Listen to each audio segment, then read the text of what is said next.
Más cordial bienvenida al primer foro regional, el juez de ejecución y sanciones penales, jurisdicción penitenciaria y reinserción social. Este evento se lleva a cabo en el marco de la 8ª Semana Jurídica y Cultural del Poder Judicial del Estado. E iniciamos con la primera conferencia llamada Libertad Anticipada, el brazalete electrónico como alternativa a la prisión, que será impartida por la doctora Belén Bolaños Martínez. Me permito hacer una breve síntesis curricular de la doctora Belén Bolaños Martínez. La doctora Belén Bolaños Martínez ingresó al Tribunal Superior de Justicia del Distrito Federal en 1999. Ha desempeñado todos los cargos de carrera judicial. Actualmente es jueza primero de ejecución de sanciones penales en el Distrito Federal. Es licenciada en Derecho por la Universidad Nacional Autónoma de México, maestra en Democracia y Buen Gobierno con especialización en Estado de Derecho y Corrupción por la Universidad de Salamanca, España, maestra en Derecho Procesal Penal con mención honorífica por el Instituto de Estudios Superiores en Derecho Penal, doctoranda en Derecho Penal y Política Criminal por la Universidad de Salamanca, España, doctoranda en Derecho Penal Constitucional por el Instituto de Estudios Superiores en Derecho Penal. Cuenta con diversos diplomados, en los que está diplomado en Ciencias Penales por la UNAM, diplomado en Derecho Penal por la Fundación General de la Universidad de Salamanca, diplomado de Justicia Integral para Adolescentes, INACIPE, diplomado en Docencia Jurídica por la Universidad Nacional Autónoma de México y un diplomado internacional de Litigación Penal Estratégica en la Universidad Alberto Hurtado en Chile. Ha sido docente, ha impartido diversas ponencias en instituciones como el Tribunal Superior de Justicia del Distrito Federal, la Procuraduría General del Distrito Federal, la CONATRIP y el Secretariado Técnico para la Implementación del nuevo sistema. Le brindamos un fuerte aplauso a la doctora Belén Bolaños Martínez. Asimismo, agradecemos la presencia de los directores de los Cerezos, pues el tema está relacionado con el director del Cerezo de Mérida, el señor Francisco Brito Herrera. Se encuentra también con nosotros el de Tecash, Francisco Núñez Cabrera, el de Valladolid, Mario Eduardo Castillo Escalante. Se encuentra con nosotros también los dos jueces de ejecución de sentencias del Estado, la licenciada Silvia Carolina Estrada Gamboa y el juez primero Níger Desiderio Polca. Sin más preámbulo, le cedemos la palabra a la doctora Belén Bolaños Martínez.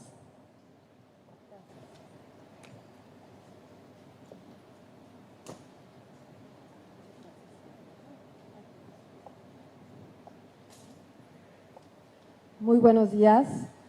Agradezco primeramente la invitación para participar en este primer foro regional del juez de ejecución de sanciones penales, al magistrado presidente de este honorable tribunal en Yucatán, el doctor Marcos Celis Quintal, y asimismo en este espacio expondré brevemente cuál ha sido mi experiencia como juzgadora de ejecución de sanciones penales en la Ciudad de México. La Ciudad de México, como ustedes saben, es la ciudad o una de las ciudades más pobladas en el mundo y por supuesto la más poblada de nuestro país. Ello ya refleja la envergadura de la población penitenciaria que se encuentra albergada en los 10 centros de reclusión en el Distrito Federal y asimismo el número de causas radicadas en los únicos 2 juzgados de ejecución de la ciudad. Como se ha dicho ya, no solo por el magistrado presidente, sino también por el magistrado que me antecedió, con motivo de la reforma constitucional del año 2008, hay 2 vertientes principales en materia penitenciaria, concretamente la reforma de los artículos 18 y 21 constitucional. Estas vertientes consisten en establecer las nuevas bases del sistema penitenciario y establecer un nuevo régimen judicial de la ejecución de las penas y medidas de seguridad.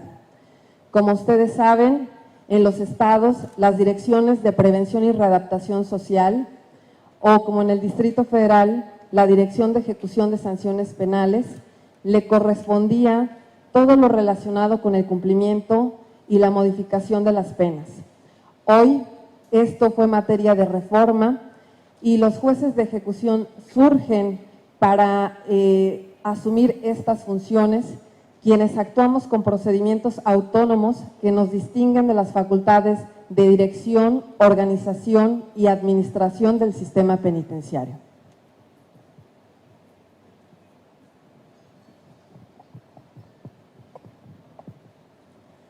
Bien, el artículo 5º transitorio de la reforma de 2008 establecía precisamente que este nuevo régimen entraría en vigor hasta en tanto lo estableciera la ley secundaria. En el caso del Distrito Federal, en el año de 2011 se publica en la Gaceta del Distrito Federal la Ley de Ejecución de Sanciones Penales y Reinserción Social para el Distrito Federal. O como aquí en Yucatán, se publica la Ley de Ejecución de Sanciones Penales y Medidas de Seguridad del Estado. Es así que se da cumplimiento a esta reforma constitucional, pero ¿quiénes somos los jueces de ejecución? Los jueces de ejecución somos jueces especializados, somos organismos personales especializados en establecer las penas y medidas de seguridad. Esta figura, aunque es novedosa en nuestro sistema jurídico, no lo es en toda la región, me refiero a Latinoamérica, en donde en Argentina, Bolivia, Colombia, Perú, Panamá, ya se encontraba prevista el juez de ejecución. El juez de ejecución, dicen los estudiosos en esta materia, nace en el año de 1922 y paralelamente en Europa, en Italia. Incluso hay países que, siendo prototipo en el modelo de sistema acusatorio como Chile, al día de hoy no tienen juez de ejecución. Son los jueces de control quienes se encargan de velar por todo lo relacionado con la ejecución de las penas y medidas de seguridad. Es así que en nuestro país, para dar cumplimiento a esta reforma, en el año 2011 se crea la figura del juez de ejecución, pero quiero señalar que al día de hoy, en 2013, no somos siquiera 100 jueces en todo el país. Tengo entendido, a partir de un análisis que he hecho de las legislaciones en todos los estados, que somos 88 jueces más 3 en la federación. ¿Cuáles son las atribuciones del juez de ejecución? Tal y como está establecida en la ley secundaria, en forma coincidente, además de la atribución de hacer cumplir y determinar la modificación y duración de las penas y medidas de seguridad, también resolveremos todo lo relacionado con la reparación del daño. Asimismo, ordenaremos los traslados de los sentenciados cuando procedan. Por otro lado, determinaremos la externación de los sentenciados en caso de senilidad o estado grave de salud, otorgar a los justiciables su carta de libertad cuando así lo soliciten, entre muchas otras atribuciones. En estricto, realizamos atribuciones no solo de un juez de vigilancia penitenciaria, sino también de un juez de ejecución de sanciones penales.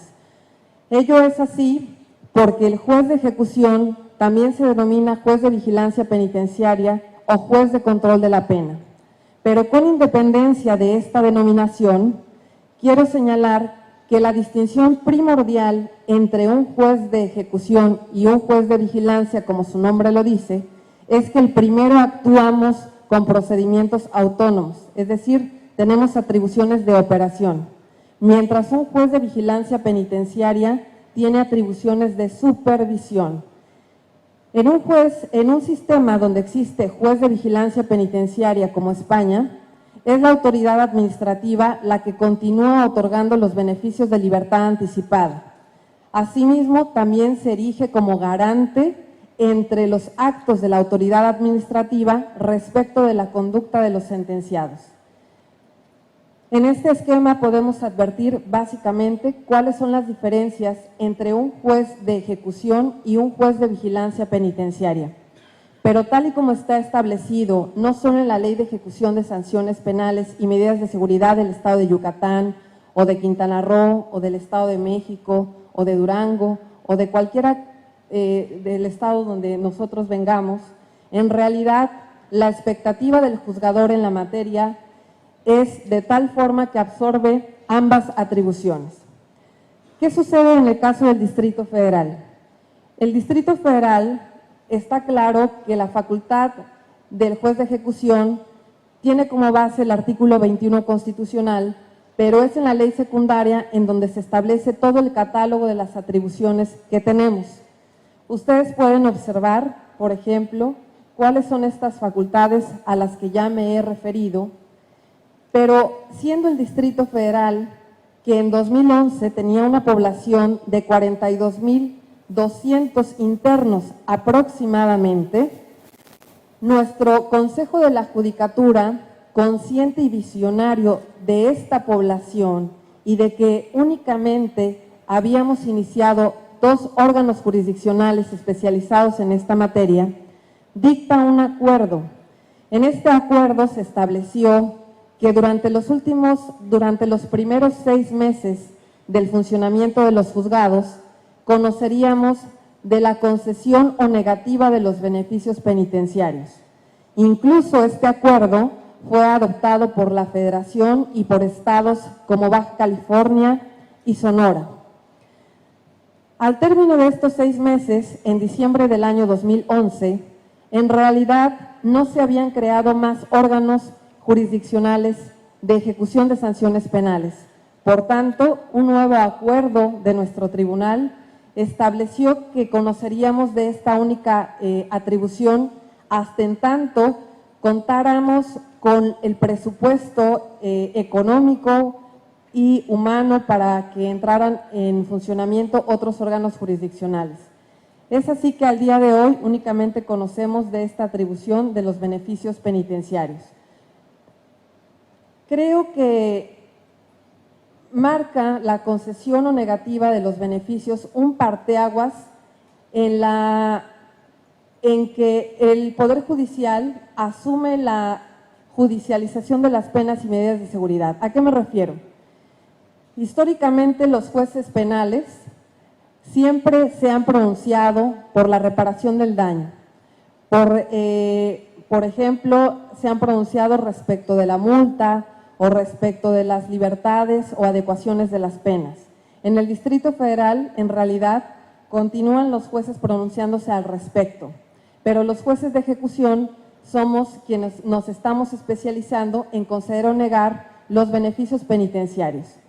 Pero más allá de denominarse beneficios, puesto que estamos hablando de una reforma integral, no solamente en materia de seguridad y justicia, en el año 2011 el artículo 18 también sufre otra reforma, en donde establece que las bases del sistema penitenciario lo serán ahora la protección de los derechos humanos, el trabajo, la capacitación para el mismo, la educación, la salud y el deporte como medios para lograr la reinserción y procurar que los justiciables no vuelvan a delinquir.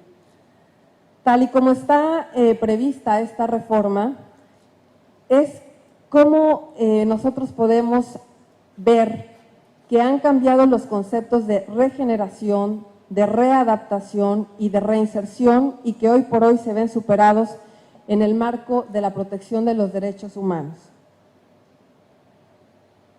Cuando hablamos de que México ha adoptado un tratamiento técnico progresivo, este tratamiento es el que han adoptado todos los países en vías de desarrollo penitenciario.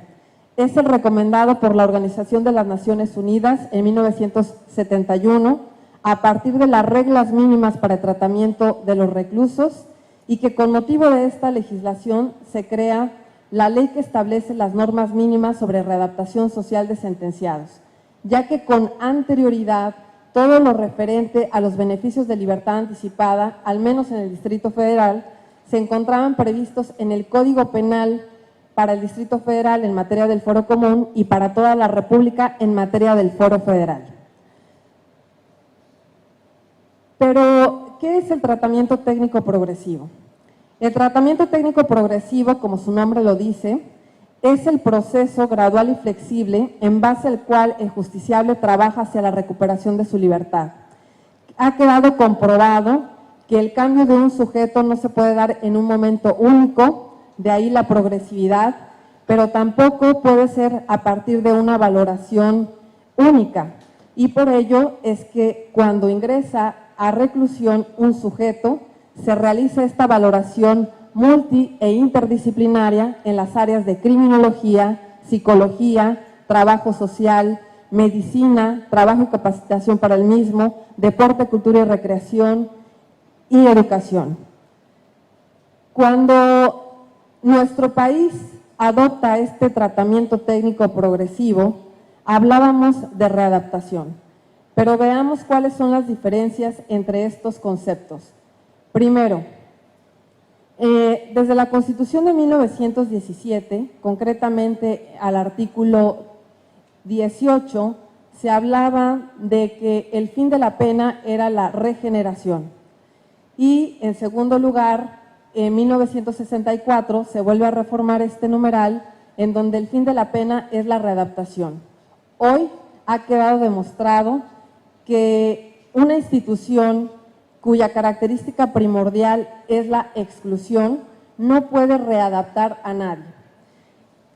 Finalmente, en 2008 se cambia este concepto a reinserción, pero en 2011 sufre una modificación importante este numeral al establecer que una nueva base del sistema penitenciario es la protección de los derechos humanos. Entonces, si es la protección de los derechos humanos, parecería una antinomia que utilicemos como medio para lograr la reinserción el trabajo, la capacitación para el mismo, la educación, la salud y el deporte. Porque de acuerdo a lo que ha pronunciado nuestra Suprema Corte de Justicia de la Nación en la primera sala, el derecho humano, el origen, esencia y fin de los derechos humanos es la protección de la dignidad humana. Luego entonces, cuando se respeta el derecho a la intimidad y todos los derechos que tiene un sujeto inherentes a su calidad de sujeto privado de su libertad, no se tendría por qué obligar a realizar este tratamiento técnico progresivo. Sin embargo, tal y como está establecido en nuestra legislación, este tratamiento es el único parámetro objetivo que tenemos los jueces para valorar si un sujeto ha trabajado hacia la recuperación de su libertad, es decir, ha participado en forma regular, permanente o en forma escasa o nula en los diferentes programas y tratamientos que imparte la institución penitenciaria para que de esa forma pueda lograr su libertad en forma anticipada. Bien, ¿qué son los beneficios penitenciarios o qué es la libertad anticipada? La libertad anticipada es el género y los beneficios penitenciarios o preliberacionales es la especie, pero más que beneficios son el derecho que tiene el sentenciado de obtener su libertad antes de la compurgación real de su sanción. Es decir, constituyen un aliciente no solo para que se adapten a las reglas de los centros de reclusión o al reglamento de los centros de reclusión, sino también constituyen un aliciente para que participen en forma activa en el tratamiento técnico que les sea impuesto. La distinción entre un sistema penitenciario y un régimen penitenciario es que en el sistema penitenciario que tenemos en nuestro país es precisamente al que me he referido y que fue impuesto a partir de las reglas mínimas para el tratamiento de los reclusos. Pero en definitiva, un tratamiento técnico no podría ser el mismo de la población penitenciaria que hay en Yucatán en este momento al tratamiento técnico que se les imponga a los internos en el Distrito Federal, en Durango o en cualquier otra región en donde la población requiere de actividades o propias incluso de la región y con características especiales al grupo para el cual están destinadas. Cuando nosotros hablamos del tratamiento técnico progresivo, quiero señalar que no únicamente las reglas mínimas para el tratamiento de los reclusos son la piedra angular de que se haya adoptado este tratamiento. En el marco del derecho internacional son precisamente desde la Convención Americana de Derechos Humanos y el conjunto de principios para la protección de todas las personas sometidas a cualquier forma de detención o prisión, la que han referido o se han referido a este tratamiento como el medio para lograr el cambio del sujeto. Como he mencionado, desde que se utilizó el término regeneración por parte del constituyente de 1917 y finalmente cuando se cambia a readaptación, en los dos casos se consideraba al sentenciado como un objeto de tratamiento. A partir de la reforma de 2008, esta percepción cambia en donde se considera al sujeto no como objeto de tratamiento, sino como un sujeto de derechos y obligaciones. Y en esa tesitura habrá de responsabilizarse de sus actos. De hecho, la Suprema Corte de Justicia de la Nación en la 10ª época se ha pronunciado bajo la tesis jurisprudencial Derecho Penal de Acto y Derecho Penal de Autor, rasgos característicos y diferencias, y en la misma establece que cuando se impuso la pena, lo que se pretendía no era el arrepentimiento del infractor, ni siquiera eso se pretendía. Lo que se pretende en la imposición de la pena es precisamente que el sujeto se responsabilice de sus actos y por tanto debe de trabajar hacia la recuperación de su libertad. Finalmente, aun y cuando los tratados internacionales se han referido a este tratamiento técnico progresivo y que todas nuestras leyes de ejecución, aun y cuando ya consideramos en la Constitución, en el artículo 18, que se deben de proteger los derechos humanos, ha habido avances en este sentido. Primero, porque la Corte, además de pronunciarse en esta tesis, también no debemos de desconocer los principios de derecho penal, concretamente el principio de acto. El principio de acto consiste en que al sujeto se le va a sancionar por el hecho cometido y no por su personalidad.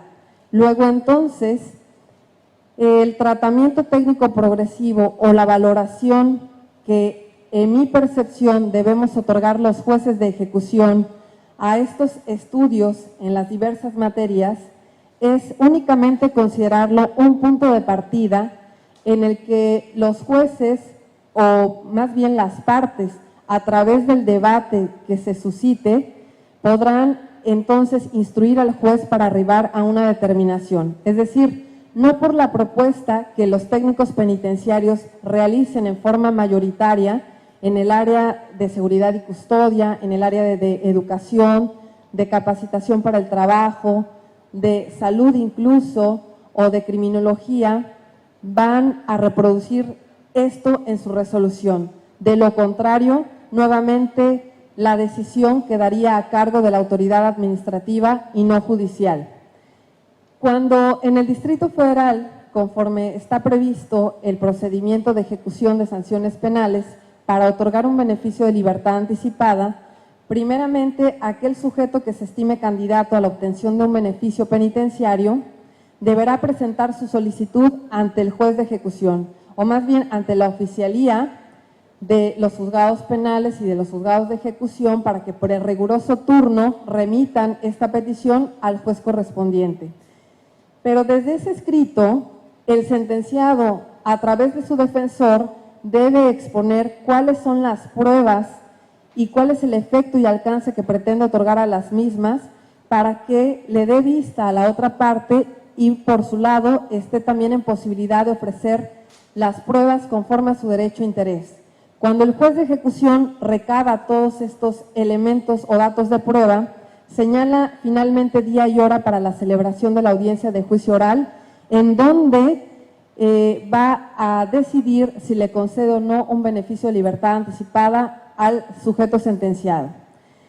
Esto es muy importante porque, a diferencia del anterior sistema, recuerden ustedes que era el comité técnico el que concedía los beneficios de libertad anticipada, incluso por mayoría. Cuando había igualdad en la votación, era el director quien tenía el voto de calidad para conceder o negar los beneficios de libertad anticipada.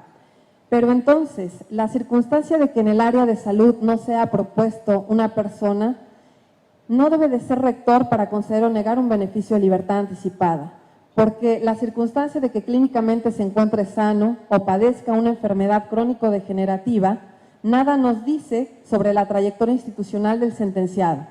Por otro lado, Yo me he referido muy puntualmente al tratamiento técnico progresivo y al origen de este tratamiento, que vuelvo al punto, son las reglas mínimas de tratamiento para el tratamiento de los reclusos. Pero ¿qué pasa si el juez guía su resolución a través de la propuesta únicamente de las áreas de criminología, de psicología o de trabajo social? Como mínimo, al menos en la Ciudad de México, son 8 áreas en las que se va a valorar al sujeto, pero en ocasiones no está propuesto en 4 áreas. Por ejemplo, el área de medicina, porque tiene el área de trabajo social, de criminología y psicología. En estas áreas se establece, por ejemplo, que el sujeto no ha aprendido de su experiencia en reclusión, que el sujeto es agresivo, que tiene una conducta de superioridad con sus pares, que tiene una personalidad ególatra y, en conclusión, que por ser reincidente es proclive nuevamente a la reincidencia. Si el juez de ejecución basa su resolución en estas valoraciones, nuevamente volvemos a aspectos atávicos, aspectos de criminología, aspectos de peligrosidad, y entonces no estamos valorando a través de esta política criminal no solamente derecho penal de acto, es decir, que si al sujeto se sancionó por lo que hizo, en la ejecución de la pena debe de correr la misma suerte.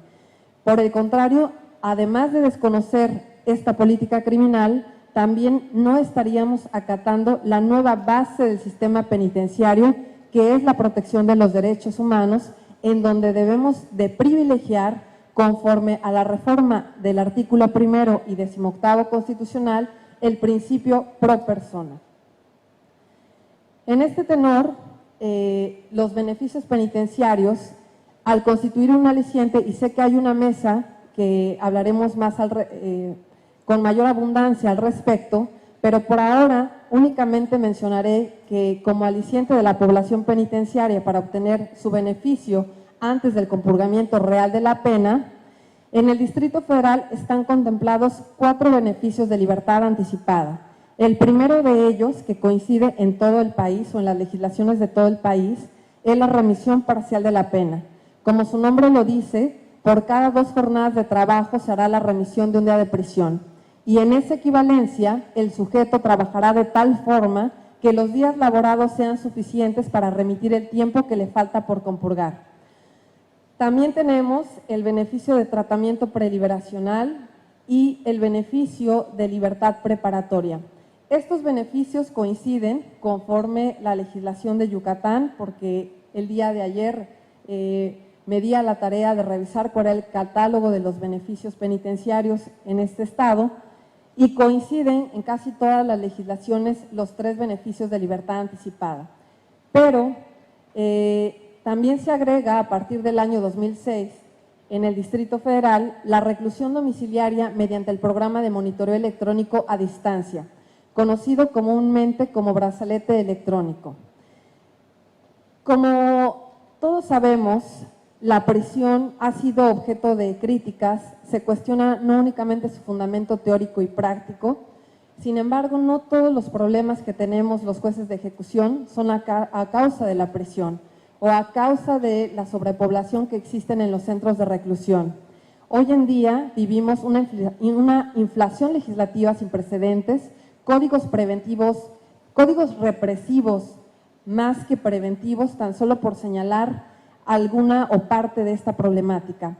Y por ello, estimo, debemos de privilegiar alternativas eficaces a la prisión. Es así que en el Distrito Federal se ha considerado el uso de brazaletes electrónicos como alternativa al hacinamiento que existen en los 10 centros de reclusión de la ciudad. ¿Cómo funciona el brazalete electrónico? El brazalete electrónico es un medio de ejecución de la sanción penal, es decir, antes de que se compurgue esta pena, qué mayor oportunidad que tenga el justiciable de continuar su sanción en su domicilio, viviendo o residiendo con su familia y, por supuesto, trabajando o estudiando. ¿Pero qué es el brazalete electrónico? Antes que nada, les quiero comentar que tuvo un origen prácticamente casuístico. Resulta que en el año de 1981, un juez denominado Jack Love, consciente y visionario también de la sobrepoblación que existía en esos momentos en el condado de Nuevo México, se inspira en la historieta del hombre araña, en cuyo episodio lucha con el villano denominado de nombre Kingpin, quien le coloca un brazalete a este personaje arácnido. Él pensó que un aparato similar podría funcionar para los penados, y es así que después de varias gestiones con una empresa de computadoras, lleva su idea para que en este estado se utilicen los primeros brazaletes electrónicos. Después de utilizarlo, él mismo durante 3 semanas, es finalmente en el estado de Florida que en 1983 todo el país utiliza los brazaletes electrónicos.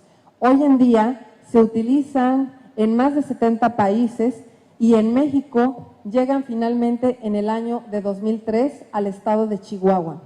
El estado de Chihuahua es la entidad en donde más equipos se tienen. Actualmente hay 600 equipos que los pueden utilizar no únicamente los penados, sino también los procesados. Se utiliza, tiene un doble matiz, como medida cautelar para evitar la evasión de aquel sujeto que está siendo procesado. Pero en el Distrito Federal lo utilizamos únicamente como alternativa a la ejecución de la pena. En segundo lugar, también el Estado de Nuevo León adopta este sistema en el año de 2005 y en el año de 2006 lo utilizamos en el Distrito Federal. La Ciudad de México actualmente tiene 500 equipos. Las exigencias para poder obtenerlo, en principio, ustedes saben que todos los beneficios penitenciarios tienen peculiaridades distintas. No todos los sentenciados por cualquier delito podrían acceder a todas las modalidades. Por ejemplo, la remisión parcial de la pena, en principio la puede solicitar cualquier persona. No es necesario que sea primodelincuente, incluso que esté satisfecha la pena pública de reparación del daño. Ello es muy importante porque finalmente no se hace nugatorio el derecho del sentenciado para poder obtener alguno de los beneficios penitenciarios que están previstos en la ley. Por otra parte, el tratamiento preliberacional y la libertad preparatoria, ¿cuál es la distinción de estos beneficios? En el primero, que el sujeto sentenciado tenga el 50% de la pena compurgada y en el segundo, las 3/5 partes de esta. Pero también no podrán acceder a estos beneficios aquellos sentenciados por alguno de los delitos o delito que se encuentra previsto en el catálogo que la propia ley de ejecución establece. Ni tampoco podrán acceder todos aquellos sentenciados quienes gocen actualmente de otro beneficio o les haya sido revocado o que actualmente se encuentren sujetos a otro proceso ante el Fuero Común o Federal. Y finalmente, el uso de la reclusión domiciliaria mediante este programa de monitoreo electrónico podrán acceder únicamente a aquellos sentenciados que tengan la calidad jurídica y criminológica de primo delincuente. Pero además, recuerden ustedes que como ellos pueden acceder conforme lo estamos viendo, que tengan una pena privativa de libertad de más de 5 años y de menos de 10 años de prisión y que le falten por lo menos 2 años para poder obtener el beneficio de tratamiento preliberacional. Es decir, aquel sentenciado a quien se le haya impuesto una pena de 10 años de prisión, el 50% de su sanción es 5 años. Pero como se puede utilizar o promover aquel que le falten por lo menos 2 años para obtener el tratamiento preliberacional, el sujeto con 3 años de prisión compurgadas ya puede solicitar este beneficio de libertad anticipada. Además debe de cubrir la pena pública de reparación del daño y obtener resultados favorables en los estudios técnicos, así como por comprobar que tiene un oficio o que estudiará en el exterior. Y ello es muy importante porque se debe distinguir el arraigo domiciliario, en donde se le coloca este dispositivo electrónico al justiciable para evitar su evasión, y aquí no va a estar en su domicilio. El sujeto beneficiado con esta modalidad necesariamente debe estudiar o trabajar, y para tal efecto se establece un cronograma de actividades en donde el sujeto beneficiado será monitoreado las 24 horas al día, los 365 días del año. Finalmente, debe tener un aval afianzador, apoyo familiar y cubrir el costo del dispositivo electrónico. ¿A qué se refieren estas exigencias legales? Bien, lo que mucha gente piensa es que el uso del brazalete electrónico es inaccesible por el costo que tiene el equipo. Y de ahí radica la necesidad de que cuenten con un aval afianzador en caso de daño o destrucción total del equipo. Esta es una idea errada que tiene la sociedad, porque al igual que el beneficio de libertad provisional, por ejemplo, todos los días en los tribunales, para poder obtener esta modalidad, ¿qué es lo que sucede? El sujeto procesado o su defensor exhiben, por ejemplo, en el delito de robo, 3 modalidades de caución. Primero, para garantizar las obligaciones procesales, la multa y la reparación del daño. En el caso del brazalete electrónico, pueden garantizar el precio de su uso, es decir, no lo van a comprar, sino únicamente exhibir una garantía por el uso de este equipo que asciende a aproximadamente entre 4,000 y 8,000 pesos. El salario mínimo, por ejemplo, en el Distrito Federal es de 64 pesos con 76 centavos. El delito de mayor incidencia, que me parece que es en todo el país, son los delitos patrimoniales, concretamente el delito de robo. El artículo 220 de nuestro Código Penal establece que por un robo simple se sancionará entre 6 meses y 2 años de pena privativa de libertad, pero asimismo se impondrá una multa entre 60 y 150 días, dependiendo del monto de lo robado. Para el delito también de robo simple, dependiendo del monto de lo robado, se llega a sancionar hasta con 600 días multa. Si nosotros realizamos el ejercicio aritmético de multiplicar el salario mínimo por 150 días multa, vamos a percibir que el resultado es de aproximadamente 9,700 pesos. Y por otro lado, dependiendo del monto de lo robado, por ejemplo, que éste supere las 500 veces el salario mínimo, estaría pagando el procesado para poder obtener su libertad provisional una cantidad mayor a 38,000 pesos. Todos los días los justiciables garantizan no únicamente el monto de multa, sino también de obligaciones procesales y de reparación del daño. Entonces, podemos ver o podemos advertir que la garantía por el uso del brazalete electrónico no es tan excesiva como la población lo cree. Finalmente, en el Distrito Federal estamos promoviendo el uso del brazalete electrónico como una alternativa eficaz a la prisión, y no porque los jueces de ejecución lo digamos, sino porque a partir del derecho comparado se ha comprobado y demostrado la eficacia del uso de estos dispositivos. Claro que como cualquier tecnología es falible.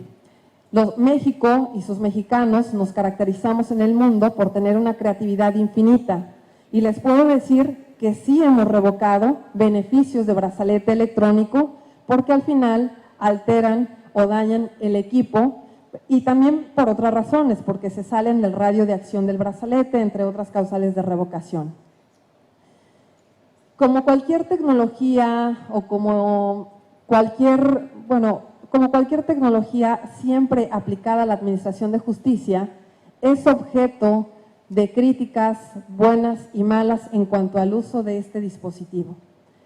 En cuanto a la opinión adversa al uso de los equipos de brazalete electrónico, quiero señalar que algunos piensan o refieren la inconstitucionalidad del uso de brazaletes electrónicos. ¿Por qué? Porque el sujeto que es beneficiado con esta modalidad, se dice que hay una transgresión a la intimidad, hay una transgresión a la inviolabilidad del domicilio, y que el sujeto monitoreado no únicamente envía información, sino que incluso también hay una transgresión a los derechos humanos de la familia en donde reside este sujeto. Por otro lado, también se critica la expansión del derecho penal. El panóptico, que todos conocemos, este modelo arquitectónico, dicen los críticos del derecho penal del enemigo que ya no es necesario que se encuentre en un lugar entre cuatro paredes. El panóptico se encuentra en la sociedad entera, en la sociedad total. Y finalmente también se critica que todo aquel sujeto que utiliza un dispositivo de brazalete electrónico será objeto de vejación, será criticado, será criticado severamente, pero sobre todo estigmatizado ante la sociedad. Quiero señalar que a pesar de estas críticas severas al uso del dispositivo electrónico, son más las ventajas que yo estimo por el uso de estos aparatos. Primero, porque, como lo señalé, qué mayor ventaja que tengan los justiciables de poder residir en su familia, residir en su domicilio, convivir con su familia y trabajar o estudiar. De esta forma se fortalece el proceso de reinserción. Hablábamos de que la readaptación no puede modificar las conductas para y antisociales que llevaron en un momento dado al sujeto a delinquir. Por eso es que cambia el término de readaptación a reinserción. Luego entonces, con el uso de estos equipos, cuyo uso es muy sencillo, primero consta de tres partes. La pulsera que se coloca en la pierna del sujeto, el componente que lo portan es más o menos parecido a un walkie-talkie que emite señales de radiofrecuencia vía satélite y estas son captadas al centro de monitoreo que va a dar a conocer cuál es la ubicación en tiempo real del sujeto monitoreado. Pero fundamentalmente, entre las ventajas que tiene el uso de este dispositivo, primero, los que han hablado de vejación o los que han hablado de estigmatización, el Estado o los jueces de ejecución no vamos a imponer a la fuerza, con coacción o violencia física, un brazalete electrónico. Es el propio justiciable quien va a solicitar el uso del brazalete electrónico. Por ello, es fundamental la ética del consentimiento de aquel potencial usuario. En segundo término, también los jueces, creo que todos estamos a favor del uso de nuevas tecnologías aplicadas a la administración de justicia. Ya no queremos utilizar la figura del exhorto.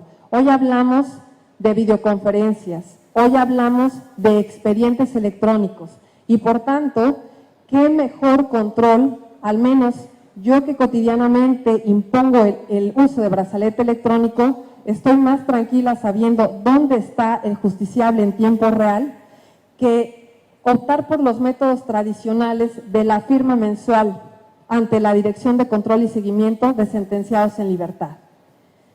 También se habla de una disminución, por supuesto, de los centros de reclusión, claro, siempre y cuando tengamos más equipos para imponer, porque son caros, es cara la adquisición de este tipo de tecnología, pero también fungen como medios de contención, es decir, que al estar conviviendo el sujeto con su familia, sirve como medio de disuasión o como medio de prevención en la comisión de otros delitos.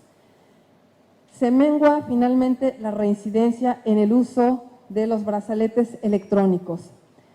Y actualmente en el Distrito Federal, un sujeto privado de su libertad, ya sea que tenga la calidad de procesado o sentenciado, se gasta aproximadamente el gobierno del Distrito Federal entre 109 y 112 pesos.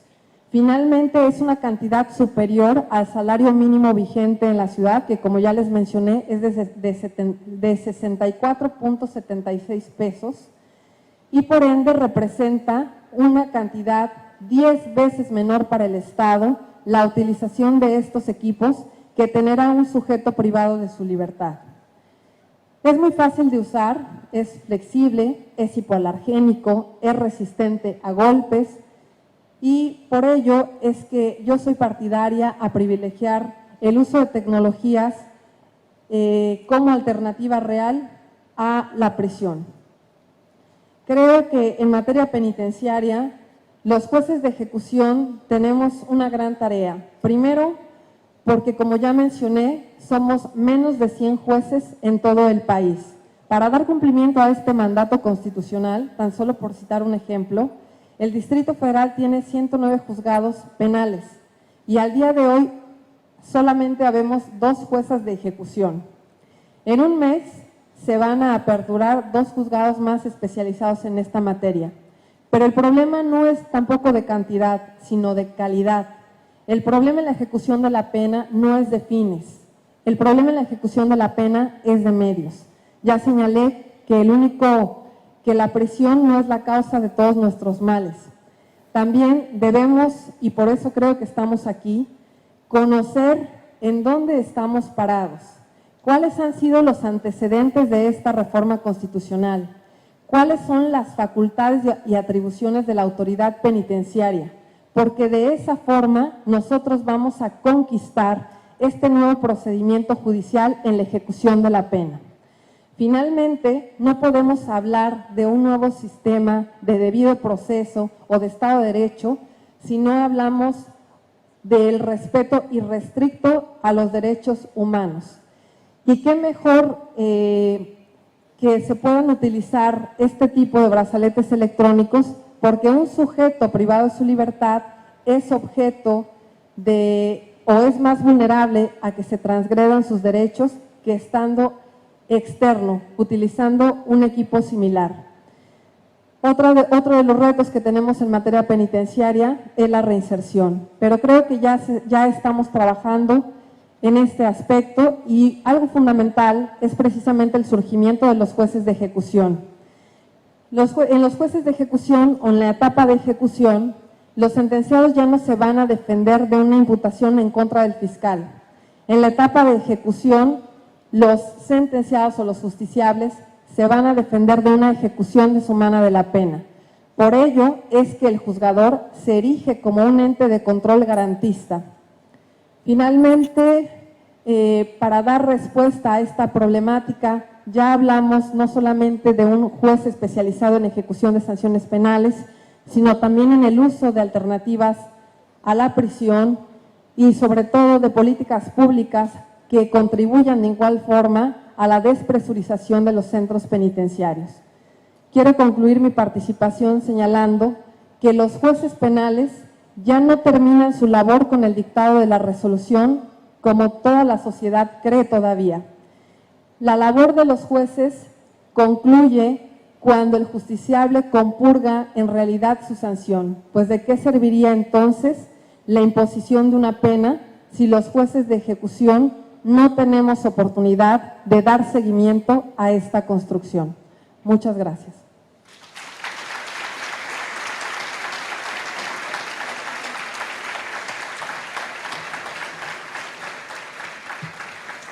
Agradecemos las palabras y el vasto conocimiento que nos ha otorgado hoy la doctora Bolaños. Muchísimas gracias, doctora. A continuación, viene nuestra fase de preguntas y respuestas. Si alguna persona del público, del foro, de los participantes, tiene alguna pregunta, un comentario, alguna observación al tema, referido al tema, con mucho gusto.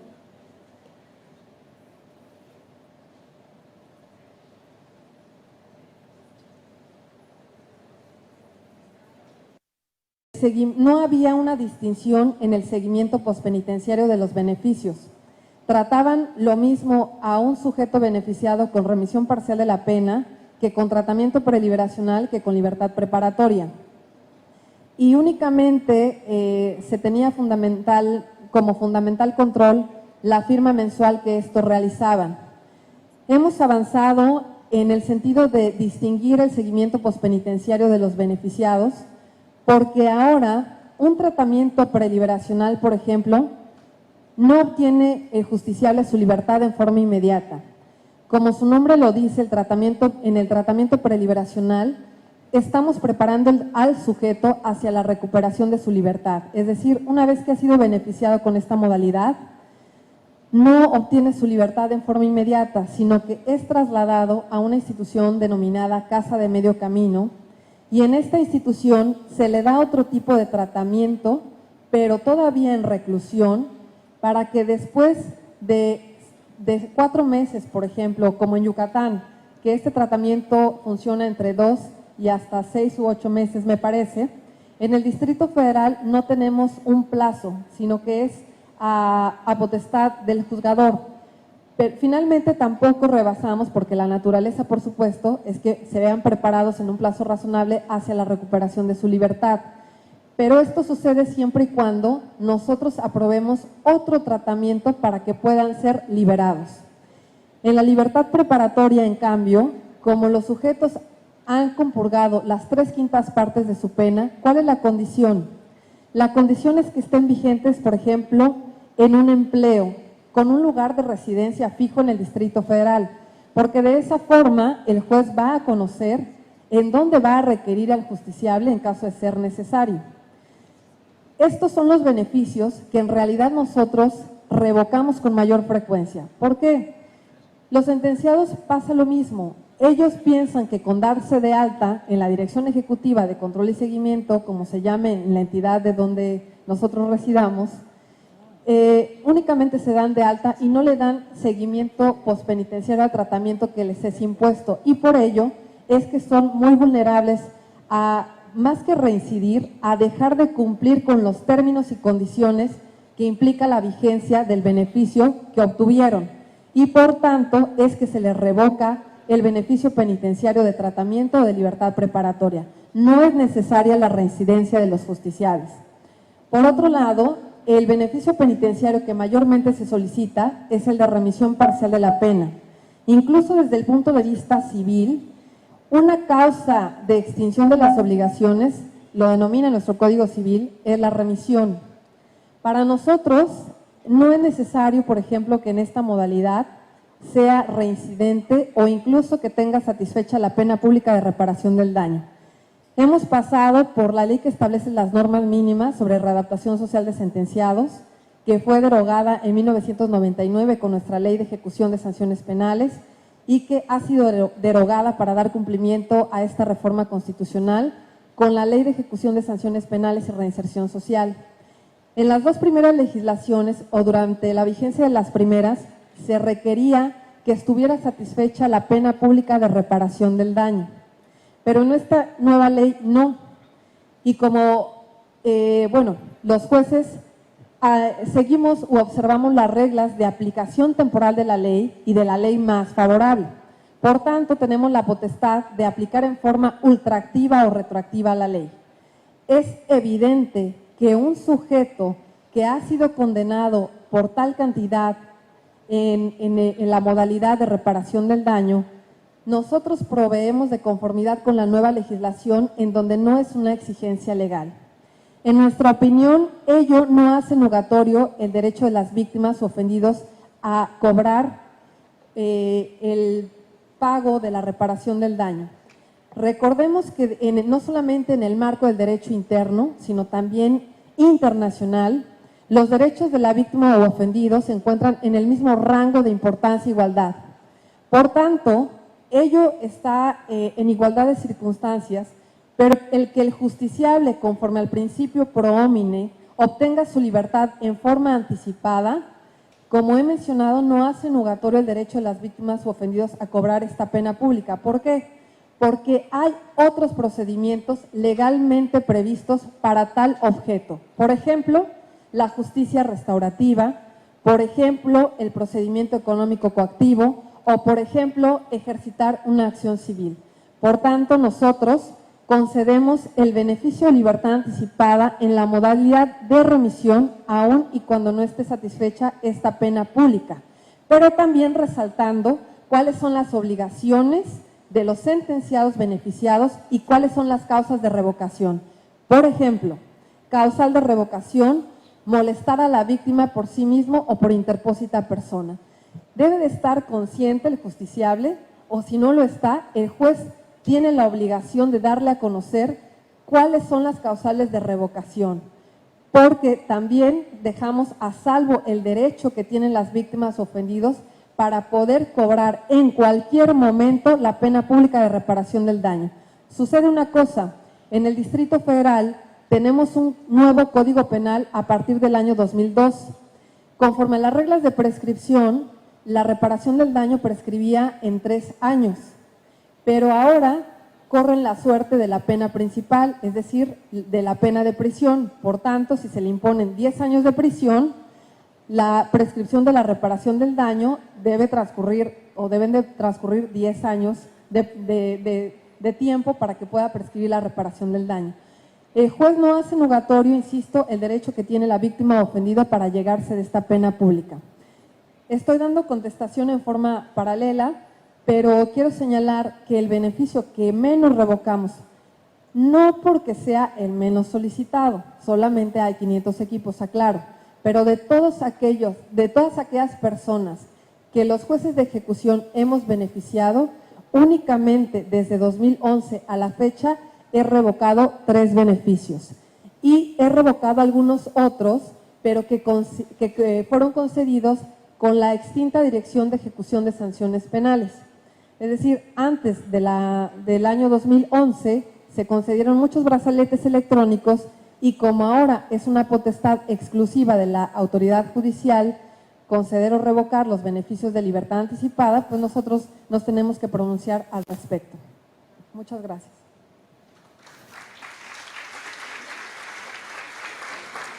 Una pregunta más.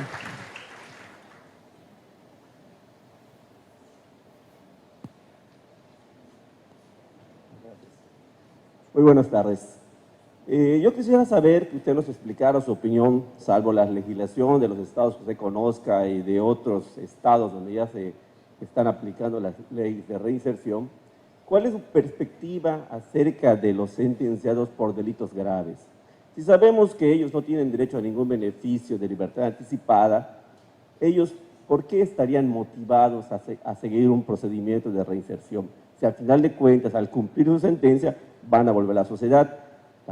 La más perjudicada sería la sociedad, porque va a recibir una persona que no recibió un tratamiento. Muchas gracias. Únicamente, nada más para puntualizar la pregunta, ¿por qué considero que aquellos sentenciados por delitos graves pueden ser beneficiados? No, ellos no tienen derecho a ningún beneficio. En Yucatán. Entonces, por eso hablé de salvedad de otras legislaciones. Entonces, ¿qué pasa? ¿Cuál es la motivación de ellos para someterse a un tratamiento? Si cuando ellos pueden decir, cuando yo cumpla voy a salir, ¿por qué no nos hemos preocupado de que estos pudieran tener acceso a algún beneficio para que también estén motivados a seguir un procedimiento de reinserción que a final de cuentas van a tener que volver a la sociedad? Eso sería encaminado a una prevención del delito. Gracias. Primero considero o quisiera precisar una cosa, no todas las leyes de ejecución de sanciones penales tienen los mismos términos y condiciones para que sea procedente conceder un beneficio de libertad anticipada. Segundo, conforme fue el artículo 5º transitorio muy puntual en establecer que el sistema o las nuevas bases del sistema penitenciario y el régimen de judicialización de la ejecución de las penas y medidas de seguridad entraría en vigor hasta en tanto lo estableciera la ley secundaria y para tal efecto no deberían de transcurrir 3 años. Por ello es que todos los estados, para dar cumplimiento a este mandato constitucional, algunos como el estado de Chiapas, agregaron un capítulo del juez de ejecución. Algunos otros, como Yucatán o el Distrito Federal, derogaron la ley anterior y se publica una nueva ley de ejecución. En fin, todos los estados dieron respuesta de distinta manera. ¿Por qué considero que es muy importante la interrogante que acaba de plantear? Porque yo tengo entendido que en esta entidad federativa no son procedentes los beneficios penitenciarios a aquellos penados por un delito establecido por la ley o considerado como grave. Creo que son pocas las entidades federativas que así lo consideran. De acuerdo o desde la perspectiva de una política criminal, es muy importante que los penados puedan elegir entre el catálogo de beneficios penitenciarios una u otra opción, porque esa es la naturaleza jurídica de los beneficios, que ya aclaré que más que beneficios, en mi percepción, son derechos que tienen los sentenciados. Ahora bien, su pregunta yo la podría asimilar a lo siguiente: ¿qué pasa en el Distrito Federal? Un delito de grave impacto ante la sociedad es el delito de privación ilegal de la libertad en su modalidad de secuestro, cuya pena es de 70 años de prisión. De 2005 a la fecha hemos pasado como penas máximas de 40 a 50 a 70 años de pena privativa de libertad. Esto es algo a lo que los juzgadores denominamos fe legislativa. ¿Por qué fe legislativa? Porque todos hemos escuchado en el Estado de México, por ejemplo, aquí los jueces, no los ubico, pero hubo un caso de un violador serial a quien le impusieron más de 200 años, o no recuerdo cuánto, pero más de 100 años. El caso del coqueto, me parece que se llamaba. En este tipo de sanciones, o sea, no es necesariamente un delito grave. Dense cuenta que con motivo de un concurso real o ideal de delitos, la pena puede ser tan desproporcional que yo quisiera ver a un juez de ejecución de la pena que sentencie, bueno, o que reciba la solicitud de un sentenciado cuando tenía 18 años, pero que sufre o fue condenado a sufrir una pena de más de 100 años de prisión. Son casos similares. Pues aquí yo creo que la zona crítica me dice que no estarían motivados para hacer nada, pero también ya lo puntualicé, de acuerdo a las nuevas bases del sistema penitenciario, es una antinomia considerar la protección de los derechos humanos y por otro lado, que trabajen, que estudien, que se capaciten para el trabajo como medios para lograr su reinserción a la sociedad. Ello carecería pues de toda lógica, más que lógica jurídica, de cualquier cuestión o del sentido común, escapa del sentido común. Lo que yo creo que sería lo ideal, primero, es que no debiesen existir tipos penales en nuestros códigos que sin lugar a duda invaden o podrían ser atacados desde el punto de vista de otra materia. Por ejemplo, en el Distrito Federal todavía tenemos delitos de inhumación y exhumación de cadáveres. O tenemos un delito que se llama variación del nombre, cuando un sujeto se ostenta ante una autoridad con un distinto nombre. Estas conductas, si ustedes lo ven, no son o no deberían de ser sancionadas desde la óptica del derecho punitivo. Pero así están previstas. Los jueces no hacemos la ley, los jueces aplicamos la ley. ¿Qué sería ideal? Que todos los justiciables puedan optar por uno u otro beneficio y no hacer nugatorio su derecho, aun y cuando el delito sea considerado como grave. Finalmente, yo nada más quiero señalar que, al menos en la Ciudad de México, todos los sentenciados no podrían optar por todos los beneficios penitenciarios. Dependiendo del delito por el cual fueron sentenciados, podrían optar a alguna modalidad. El brazalete electrónico, que es el beneficio que yo les planteé, no podrían solicitarlo aquellos condenados por homicidio calificado, por privación ilegal de la libertad, por turismo sexual, por pornografía infantil, por asociación delictuosa o por delincuencia organizada. Pero sí podrían hacerlo optando por la remisión parcial de la pena. Y al final no se desnaturaliza el sentido o la razón de ser de estos derechos de libertad anticipada. Pero también se ha publicado la Ley General para prevenir y sancionar los delitos en materia de secuestro, reglamentaria del artículo 73 constitucional, fracción 21ª, y en su numeral 19 establece: no se concederá ningún beneficio de libertad preparatoria o cualquier otro que implique la reducción de la condena. Los jueces al final tienen que ponderar cuál es la legislación que van a aplicar al caso concreto. Creo que, en conclusión y para dar respuesta, sí deben de constituir un aliciente y siempre deben de tener una opción los penados, con independencia del delito que hayan cometido. Muchas gracias.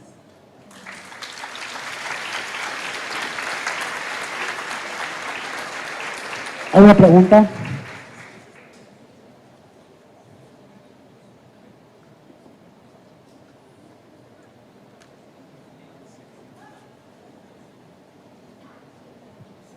Buenas tardes. Mi pregunta es esta.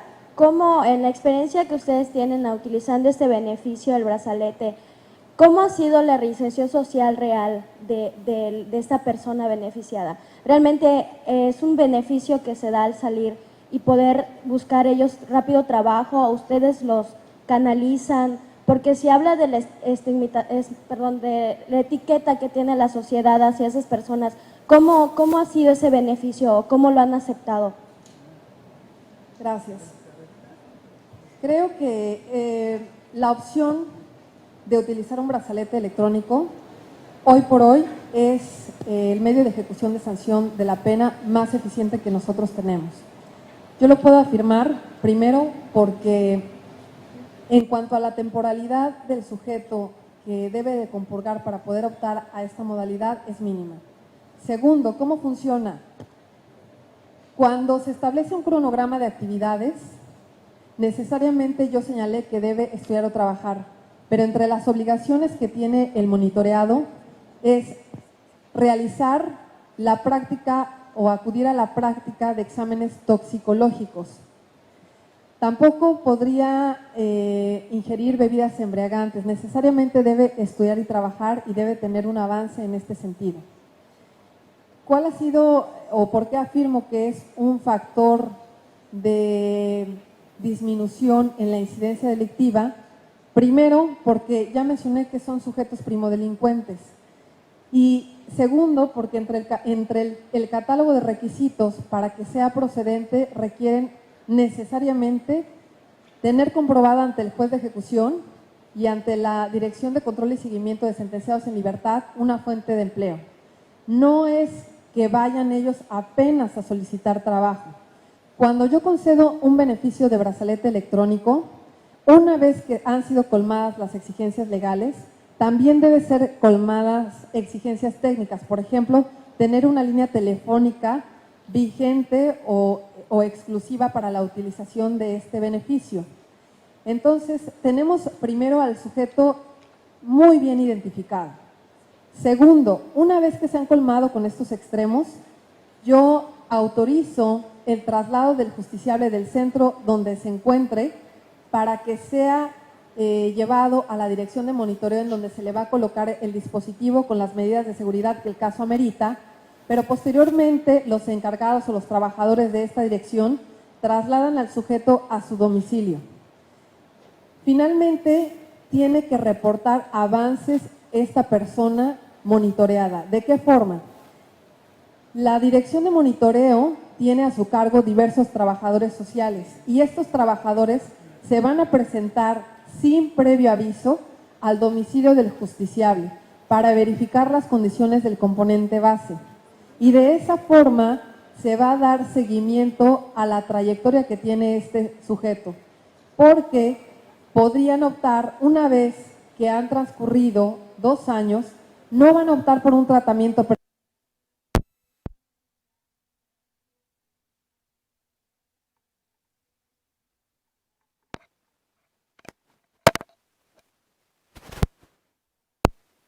libertad preparatoria, en donde se les va a quitar el dispositivo electrónico y únicamente con demostrar su lugar de residencia dentro de la jurisdicción del Distrito Federal y un empleo vigente, podrán dar seguimiento a ese proceso de reinserción.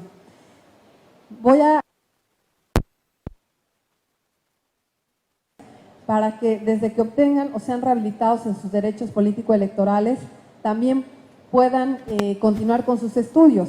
Es muy común que el sujeto estuvo realizando o que tenía estudios de primaria trunca, los concluya estando en reclusión, concluya en nivel secundaria, pero justo cuando ingresa al nivel medio superior, que ustedes saben que actualmente es obligatorio, es beneficiado con una libertad anticipada. Entonces, nuevamente, vuelve a donde empezó y a través de este Instituto de Reinserción Social se le da oportunidad o se le da seguimiento con los programas de INEA y con todos los que tienen, con todas las secretarías del Gobierno del Distrito Federal, para que pueda ser reinsertado más allá de ser estigmatizado. Debemos de trabajar no solamente en la finalidad de la pena, que hoy es la reinserción, sino que debemos de trabajar también en la sociedad y si estamos preparados para recibir y darle otra oportunidad a todos aquellos que han sido condenados por algún delito. Muchas gracias.